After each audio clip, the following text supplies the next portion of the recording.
యేసుక్రీస్తునామములో అడుగుచున్నాం తండ్రి. ఆమేన్. అందరికీ వందనాలండి. కూడి వచ్చిన ప్రతి ఒక్కరికి, అలాగే లైవ్‌లో వాక్యాన్ని వింటున్న ప్రతి ఒక్కరికి కూడా ప్రభు పేరిట శుభాలు, వందనాలు తెలియజేసుకుంటూ ఉన్నాను. మనం వెళ్ళిపోతూ ఉంటే నెహెమ్యా గ్రంథము 1వ అధ్యాయము 1వ వచనం. నెహెమ్యా గ్రంథము 1వ అధ్యాయం 1వ వచనం.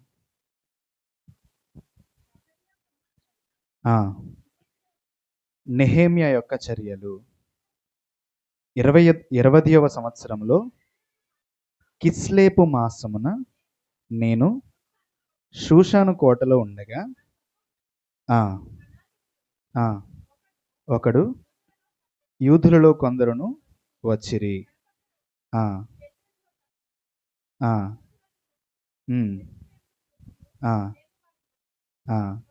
యెరూషలేము యొక్క ప్రాకారములు పడద్రోయబడిననియు దాని గుమ్మములు అగ్ని చేత కాల్చబడిననియు నాతో చెప్పిరి. ఈ మాట ఎందుకు చెప్తా ఉన్నాను అంటే, ఇక్కడ మనకు కనబడుతున్న కిస్లేపు అనే మాసము ఎక్కడ వస్తూ ఉంటుంది అంటే, మనకి నవంబర్కి డిసెంబర్కి కలిసి వస్తుంది అన్నమాట. సో ఈ నవంబర్ అనే నెల దేనికి సాదృశ్యంగా ఉంది అంటే, పడిపోయిన దేవుని యొక్క కోట గురించి మాట్లాడుతూ నెహెమ్యాతో దేవుడు చూపించిన మాట ఏంటి అంటే, అక్కడ దేవుని కోట పడిపోయింది. ఇప్పుడు ఆ కోట కట్టాలి అనే ఆలోచన ఆయనకి ఎప్పుడు మొదలైంది అంటే, ఈ కిస్లేపు మాసంలో పడిపోతున్న కోట పడిపోయింది అని విన్నప్పుడు ఆయన చేసుకున్న తీర్మానం ఏంటి అంటే, ఏడుస్తూ దేవునికి ప్రార్థన చేసి ఏదోటైతే అయింది, ఈ కోటను నేను మళ్ళీ తిరిగి కట్టాలి అని ఫిక్స్ అయిపోయాడు. ఎందుకు చెప్తా ఉన్నాను అంటే, ఈరోజు మన విశ్వాసం అనే కోట, దేవునితో మనకుండే సంబంధము, ఇది మనం మెల్లమెల్లగా బిల్డ్ చేసుకోవాల్సింది. ఇటుకతో ఇటుకు పేర్చుకోవాల్సింది. కానీ కొన్ని సందర్భాల్లో మన అవిధేయతను బట్టో, అపవాది మనకు పెడుతున్న శోధనలు బట్టో ఆ కోట ఏమైపోయింది అంటే పడిపోయింది. ఈరోజు ఈ నవంబర్ మాసంలో మనమందరం చేయాల్సిన పని ఏమిటి అంటే, ఆ పడిపోయిన కోటను మళ్ళీ మనము తిరిగి కట్టాలి. ఆమేన్. అసలు ఈ నెహెమ్యా గారి గురించి మనం చూస్తూ ఉంటే, ఈ నెహెమ్యా గారు చెరగొని బబులోను దేశంలోనికి వెళ్ళిపోయిన తర్వాత అక్కడ ఆయన ఉన్న స్థితి అన్నమాట.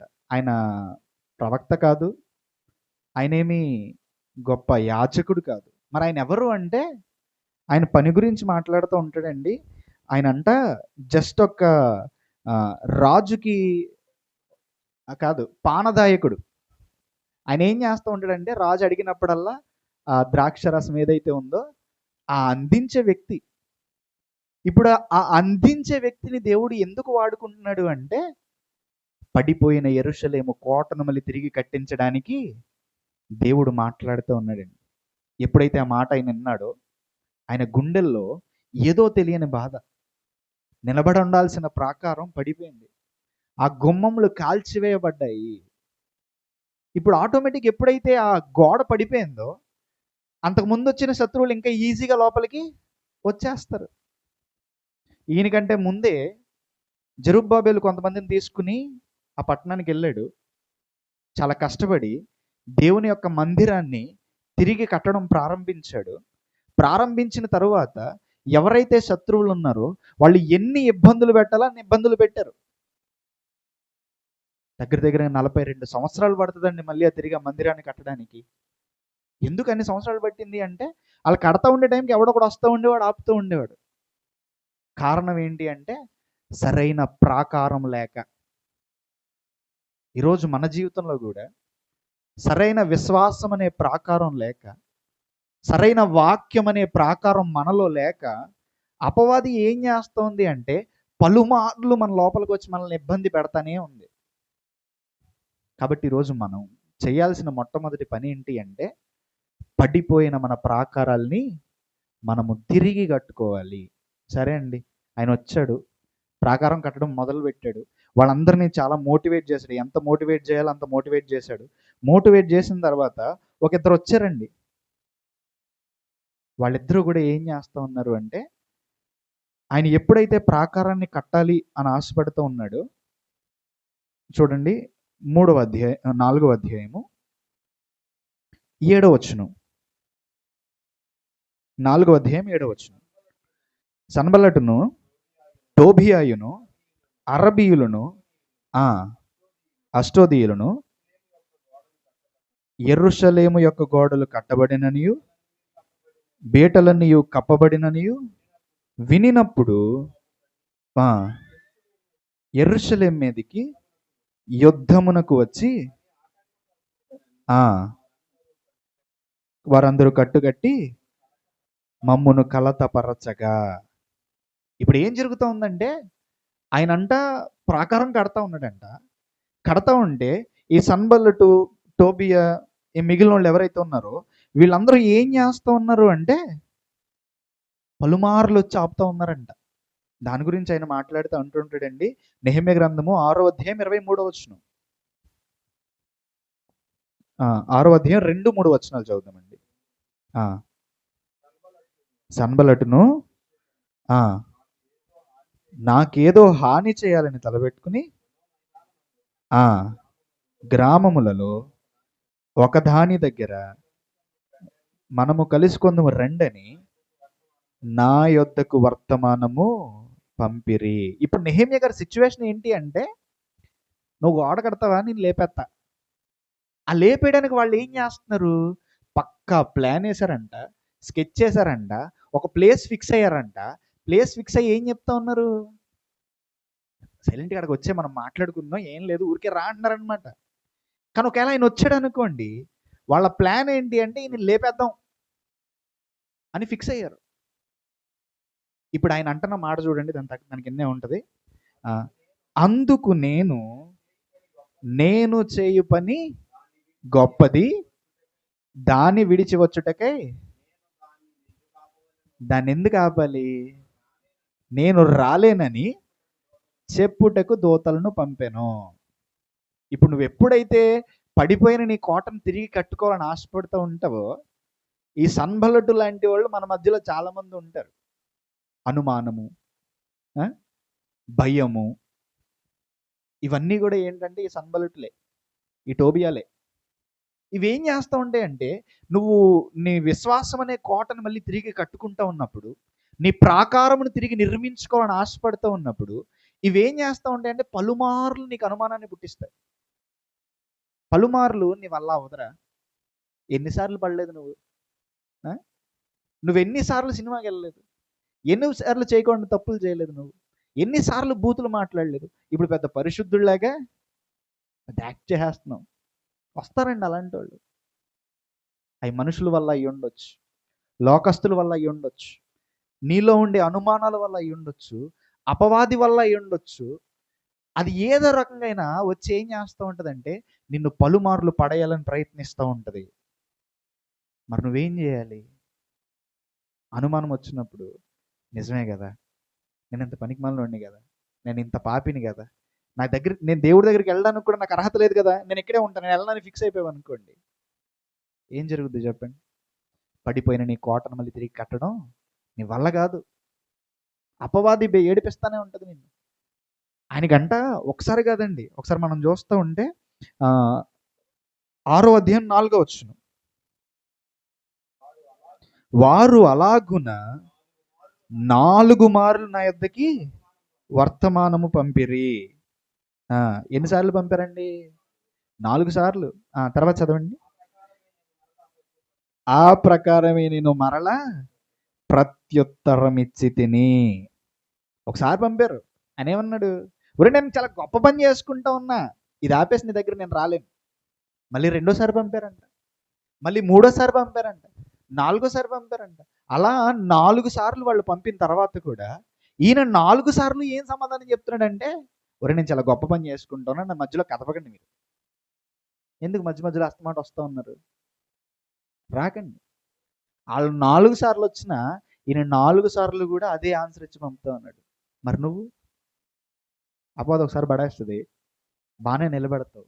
రెండోసారి, మూడోసారి, నాలుగోసారి, మిగిలిన సార్లు ఏమైపోతూ ఉంటుందండి చెప్పండి? ఏదో ఒక సిచ్యువేషన్లో ఏమైపోతూ ఉంటామంటే ఎక్కడో ఒక మూల డౌన్ అయిపోతాం. నా వల్ల కాదేమో, నిజమేనేమో, వీళ్ళు ఇన్నిసార్లు ఇబ్బంది పడుతున్నారంటే నేను ఈ పని ఇలాగే చేస్తాను, నేను చంపేస్తారు వీళ్ళు. ఇప్పుడు నేను ఏం చేయాలి? నా పనిని నేను మధ్యలో ఆపేసి వాళ్ళు ఏం చెప్పినట్టు విన్నాను అనుకోండి, మిగిలిన వాళ్ళందరిలాగా నేను కూడా ఒక మూలన కూర్చొని అయ్యో ప్రభు నా ప్రకారం పడిపోయిందని చెప్పి ఏడుస్తూ కూర్చోవాలి. వాళ్ళందరూ ఏడుస్తూ ఉంటే ధైర్యం చెప్పడానికి వచ్చినాడు ఎవడు? నెహెమ్యా గారు. ధైర్యం నింపి పని ప్రారంభించింది ఆయనే. ప్రారంభించిన తర్వాత ఎన్ని సమస్యలు వచ్చినప్పటికీ ఒకవేళ ఈయన కూడా మిగిలిన వాళ్ళలాగా పని ఆపేశాడు అనుకోండి, మళ్ళీ ప్రాకారం నిలబడదు, మళ్ళీ ప్రాకారం కంప్లీట్ చేయడం అనేది జరగని పని. కానీ ఇప్పుడు ఈయన ఏం చేస్తా ఉన్నాడంటే, ఎన్నిసార్లు అపవాది బెదిరించిన, ఎన్నిసార్లు శత్రువులు ఏడిపించిన, వాళ్ళ ప్లానింగ్ ఏంటి అంటే సైలెంట్గా మాట్లాడదాం, తీసుకొచ్చి ఓ పక్క వస్తే తీసుకొచ్చి చంపేద్దాం అంతే. ఇంకా నెహెమ్యా లేడు, ఎవరు లేరు. ఇంకా వాళ్ళు ఎన్ని ఆయన ఆయన మీద ఎన్ని కుతంత్రాలు పన్నినప్పటికీ ఆయన ఏం చేస్తా ఉన్నాడంటే ఒకటే చెప్తా ఉన్నాడు, నేను చేస్తుంది గొప్ప పని. ఈరోజు పడిపోయిన నీ ప్రాకారాన్ని కట్టుకోవడం, నీ విశ్వాసాన్ని మళ్ళీ నిలబెట్టుకోవడం, వాక్యంలో మళ్ళీ లెగడం అనేది చాలా గొప్ప పని అండి, చాలా అవసరమైన పని. ఈ నవంబర్ నెల మీకు ఏం గుర్తు చేయాలి అంటే, పడిపోయిన నీ ప్రాకారాన్ని మళ్ళీ నువ్వు తిరిగి కట్టుకోవాలి. ఆమేన్. నీ పరిస్థితి ఏదైనప్పటికీ, నీ స్థితి ఏదైనప్పటికీ, ఈరోజు దేవుడు నీ నీ యొక్క కోటను మళ్ళీ కట్టుకోవడానికి, నీ యొక్క గోడను మళ్ళీ కట్టుకోవడానికి ఆయన సహాయం చేయాలని ఆశపడుతూ ఉన్నాడు. అందుకే ఒక మాట ఉంటుంది, కొరింథీయులకు రాసిన మొదటి పత్రిక 15వ అధ్యాయం 58వ వచనం. కొరింథీయులకు రాసిన మొదటి పత్రిక 15వ అధ్యాయం 58వ వచనం.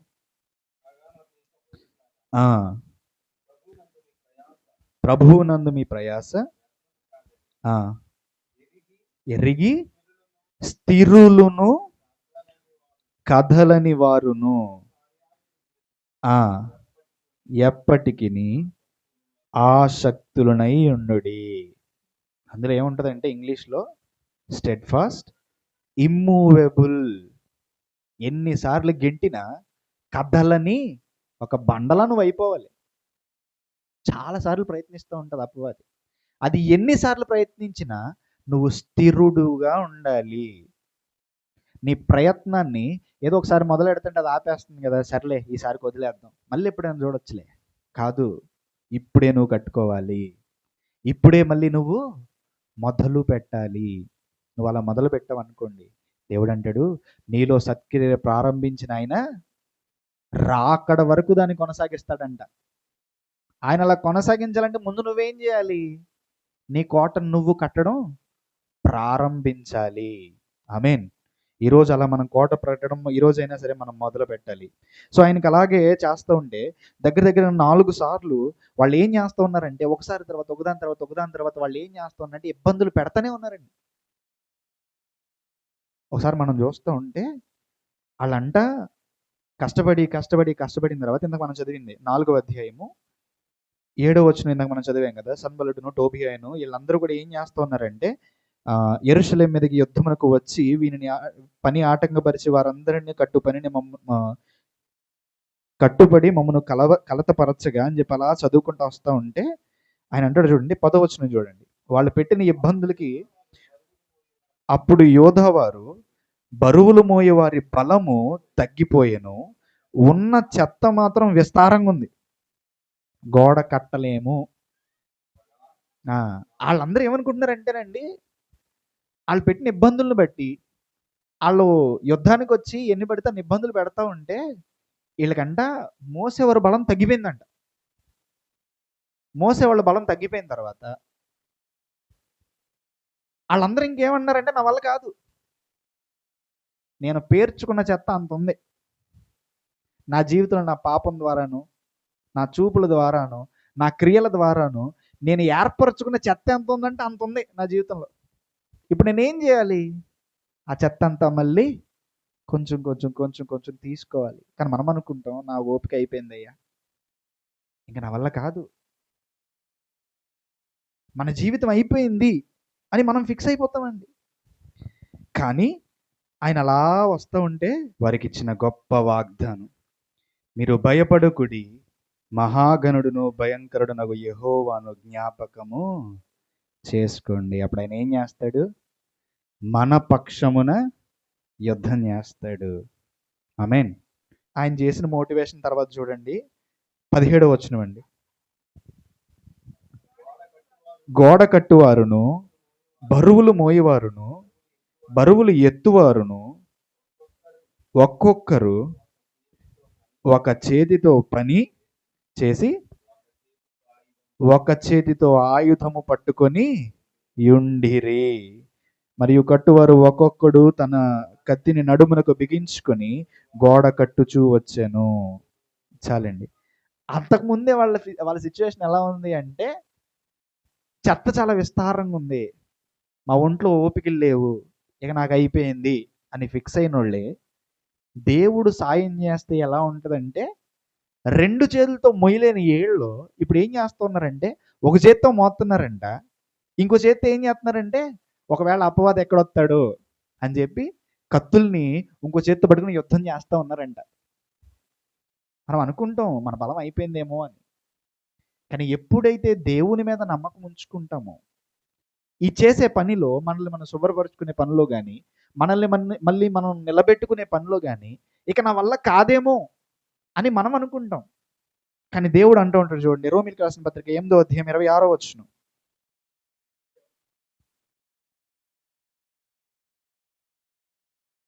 అటువలే ఆత్మయు మన బలహీనతను చూసి సహాయము చేయుచు ఉన్నాడు. ఎలయనగా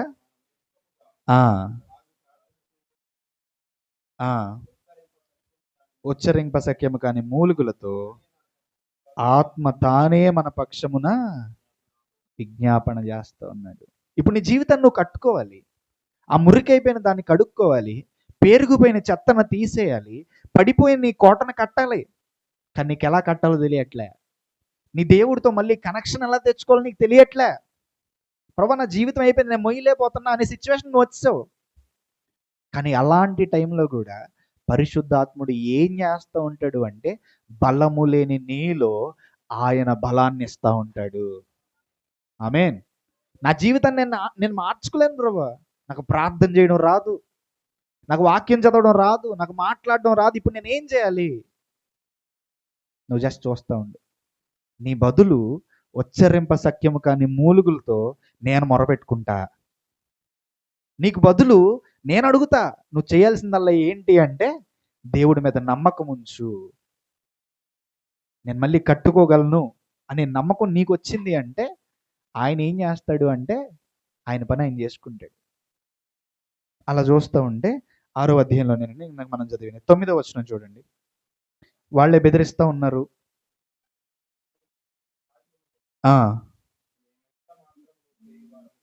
కాము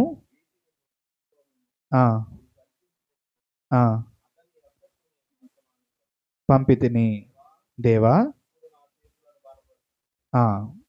అదే 8వ వచనం నుంచి చూస్తుంటే, ఈ పని చేయలేకుండా మేము ఆసక్తులు మగుదుమనుకొని వారందరూ మమ్మల్ని బెదిరింపజూచిరి గాని ఇటువంటి కార్యములను మేమెంత మాత్రము చేయువారము కాము. వీటిని నీ మనసులో నుండి నీవు కల్పించుకుంటువని అతని యొద్దకు నేను వర్తమానము పంపితిని. అపవాదం అంటుందండి, ఒరే నువ్వు చేయలేవురా, నీ వల్ల కాదురా, నీ జీవితాన్ని మళ్ళీ తిరిగి కట్టుకోవడం నీ వల్ల కూడా కాదు, నువ్వు పాపివి, నువ్వు అలాంటోడివి, నువ్వు ఇలాంటోడివి, నువ్వు ఈ కార్యాలు చేసావని చెప్పి అది చెప్తా ఉంటుంది. ఇప్పుడు నువ్వేం చెప్పాలో తెలుసా? అపవాది అదంతా నీ ఊహంతే, అది నీ మనసులో నువ్వు అనుకుంటా ఉన్నావు. మరి మనం చేయాల్సిన ప్రార్థన ఏంటో తెలుసా? దాని కింద కంటిన్యూషన్ ఉంటుంది చూడండి. దేవా ఇప్పుడు నా చేతులను బలపరుచుము. మరి చాలామంది అనుకుంటారండి మన మధ్యలో ఏంటంటే, అపవాది శ్రమలు పెడతా ఉంటే, ప్రభు అపవాదిని తీసేయి, ప్రభు శ్రమలు నా యొద్ద నుంచి తీసేయి. నీకెప్పుడు తీసే ప్రార్థనేనా? నువ్వెప్పుడు మారుతావు? అపవాది లేదనుకోండి, నువ్వు చేసేది మంచో కాదు నీకు ఎట్ట తెలుస్తుంది? నీది ఎట్టుందంటే, ప్రభు అసలు పాపాన్నే తీసే ప్రభు. పాపం లేకపోతే నువ్వు మంచోడవో కాదు తెలుసుకోవడం నీ వల్ల కాదు. నువ్వేం చేయాలి అంటే పాపాన్ని తీయడం కాదు, దాన్ని దాటే బలాన్ని నాకు ఇవ్వు. వాళ్ళు ఏమంటున్నారంటే, ప్రభు ఈ సన్బల్ట్ని లేపే అంటలా, ఈ టోబియాని పీకి పక్కన పెట్టే అనట్లా. అని ఏం చెప్తున్నారంటే, అదంతా మీ ఊహ మాత్రమే. ఇప్పుడు ఈయన ప్రార్థన ఎలా ఉంది అంటే, ప్రభువా నా చేతులను బలపరుచుము. ఈరోజు నీ ప్రార్థన ఎలా ఉండాలి అంటే, ప్రభువా నా ముందు ముళ్ళు తీసేయి కాదు, నా ముందు అగ్నిని తీసేయి కాదు, నా ముందు సింహాలను తీసేయి కాదు. సింహాలు ఉంటాయి, ఆ సింహము బోన్లో నేను నిలబడే శక్తిని నాకు ఇవ్వు. అగ్నిని తీసేయి కాదు, ప్రభు నేను అగ్నిలో నడుస్తా, కానీ అది నన్ను కాలకుండా కాపాడాల్సినడు మాత్రం నువ్వే. అందులో నిలబడే ధైర్యాన్ని ఇవ్వాల్సింది మాత్రం నువ్వే. ఈరోజు ఒక నిజమైన క్రైస్తవుడిగా నువ్వు చేయాల్సిన ప్రార్థన ఎలా ఉంటుంది అంటే, ప్రభు నాదో సమస్యలు ఉన్నాయి, కానీ ఆ సమస్యల్లో నిలబడి నన్ను నేను ప్రూవ్ చేసుకోవాలి. సమస్యలు లేకుండాను. ఆలోచించండి, ఫర్ ఎగ్జాంపుల్ పరిగెట్టుకుంటూ వెళ్తున్నామండి, అడ్డేమీ లేదు, అయినా సరే వెళ్ళిపోయాం అనుకోండి. రెండోడు ఉన్నాడు, వాడు అడ్లన్నీ దాటుకుని మరి పరిగెత్తుకొస్తున్నాడు. ఇద్దరు ఎవరు గొప్పవాళ్ళు? అడ్లు లేకుండా ఎవడైనా పరిగెడతాడు. చిన్నపిల్లవాడిని తీసుకొచ్చినా నైట్ నడుచుకుంటూ వెళ్ళిపోతాడు. అది ఆ పాప ఉంది వెనకాల, ఆ పాపను నిలబెట్టామనుకోండి పాకుండా పోద్ది అలాగా. కానీ అడ్డుల్ని సైతం దాటగలిగిన వాడు ఎవడంటే గొప్పోడు. నువ్వు అనుకుంటున్నావు, నువ్వేమంటున్నావు అంటే, ప్రభువా ఈయన లేపే కాదు, ఆయన ఉంచు ప్రభువా, ఆయన దాటుకుని నేను వెళ్ళాలి. అపవాదం ఉంచు ప్రభువా, అది ఉండాలి. అది ఏం తెలుసుకోవాలంటే, నేను ఎంత గొప్పోడినో దానికి అర్థం కావాలి, నేను ఎంత తట్టుకుని నిలబడగలను దానికి అర్థం కావాలి. దాన్ని ఉంచు. మరి ఏం కావాలి నీకు అంటే, దాన్ని తట్టుకుని నిలబడే శక్తి నాకు కావాలి. ఈ కిస్లేపు మాసంలో నువ్వు చేయాల్సింది ఏంటి అంటే, పడిపోయిన నీ ప్రాకారాన్ని తిరిగి కట్టుకోవాలి. ఆమేన్. చివరిగా ఒక మాట చెప్పి నేను ముగించేస్తానండి. మన వాళ్ళు చాలా కష్టపడ్డారు, కట్టేశారు, అంతా అయిపోయింది. నెహెమ్యా గ్రంథం 6వ అధ్యాయం 15-16 వచనాలు. ఈ ప్రకారముగా 25వ దినమున అనగా 52 దినములకు ప్రాకారమును కట్టుట సమాప్తమాయను. ఆమేన్. దాని కింద ఇంకోసారి చదవండి, 16వ వచనం.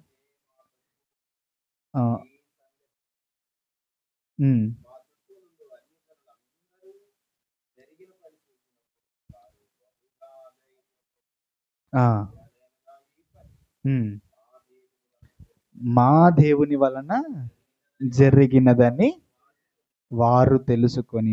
ఇది మాట మనకు కావాల్సింది ఏంటంటే, ఇది మనం అనుకుంటాం 52 రోజుల్లో గోడ కట్టేశారంట. అంతకుముందు కష్టపడిన వాళ్ళు ఎంతకాలం కట్టారు? 42 సంవత్సరాలు కట్టారు. పడిపోయిన ప్రాకారాన్ని తిరిగి కట్టడానికి వాళ్ళకి ఎంతకాలం, పడిపోయిన దేవుని మందిరాన్ని తిరిగి కట్టడానికి వాళ్ళకి ఎంతకాలం పట్టిందంటే 42 సంవత్సరాలు పట్టింది. మధ్యలో ఈ సన్బల్ట్ లాంటి వాళ్ళు వచ్చారు, ఆపారు, వాళ్ళ పని ఆపేసి వాళ్ళ పనాలు చేసుకుంటున్నారు. మళ్ళీ ఎప్పుడుకో ఒక రోజు పర్మిషన్ వచ్చింది, మళ్ళీ కట్టుకోవడం మొదలు పెట్టారు. అలా వాళ్ళకి మందిరాన్ని కంప్లీట్ చేయడానికి ఎంతకాలం పట్టింది అంటే 42 సంవత్సరాలు పట్టింది. కానీ అదే నెహెమ్యా రాజు కాదు, యుద్ధం చేసేవాడు కాదు, ప్రవక్త కాదు. అయినప్పటికీ ఆయన పని ఏంటి అంటే, ఆయనకు చిన్నప్పటి నుంచి తెలిసింది ఏంటి అంటే, పానం అందించడం రాజుకి. అలాంటి పానదాయకుడు 52 రోజుల్లో పడిపోయిన ప్రాకారాన్ని నిలబెట్టాడు అనుకోండి. ఇప్పుడు ఆయన ఏం చెప్పుకోవాలి? ఒరే మీరు చాలా కష్టపడ్డారు కానీ నేను చేస్తాను పని అని మనం అనుకోవాలి. ఆయన ఏమంటున్నాడు తెలుసా? ఆయన అంటూ ఉంటాడండి లాస్ట్లో, ఏలయనగా ఈ పని నా దేవుని వల్ల జరిగినదని వారు తెలుసుకొనిరి. ఒకవేళ అది ఇబ్బంది పెట్టినప్పుడు, సర్లే నువ్వు పెట్టావు కదా నేను వెళ్ళిపోతా అని ఆపేసావు అనుకోండి, అదేమవుతుంది అంటే జరగదు. నువ్వు అలాగే నిలబడ్డావు అనుకోండి, నీలో సత్క్రియ ప్రారంభించిన దేవుడు దాన్ని ఆయన రాకడ వరకు కూడా కొనసాగిస్తాడు. అప్పుడు అపవాదం అనుకుంటుంది, నీ చుట్టూ నేను ఇబ్బంది పెట్టిన వాళ్ళు అనుకుంటారు, నీ విశ్వాసాన్ని దెబ్బతీసిన వాళ్ళు అనుకుంటారు ఏమన్నా తెలుసా, ఇది దేవుని కార్యము, దేవుడు ఈయనకు తోడున్నాడు కాబట్టి ఈయన తన ప్రాకారాన్ని తిరిగి కట్టుకోగలిగాడు.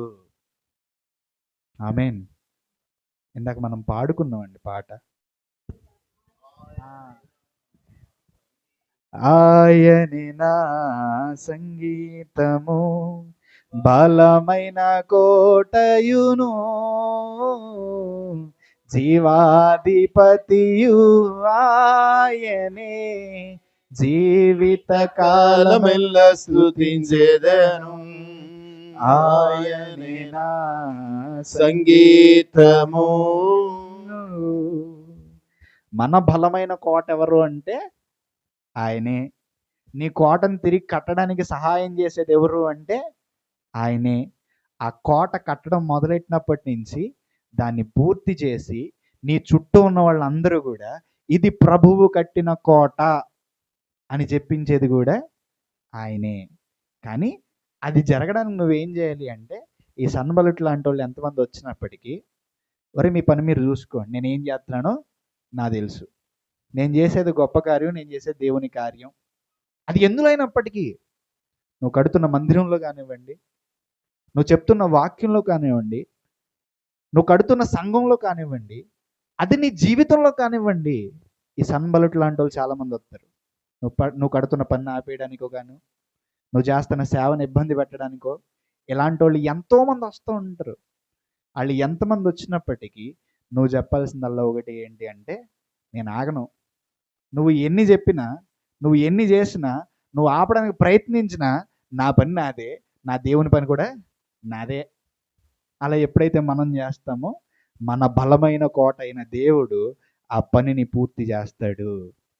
అలా మనం అందరం ఉండాలని చెప్పి కోరుకుంటూ నా యొక్క మాటలు నేను ముగిస్తున్నాను. అందరికీ వందనాలు.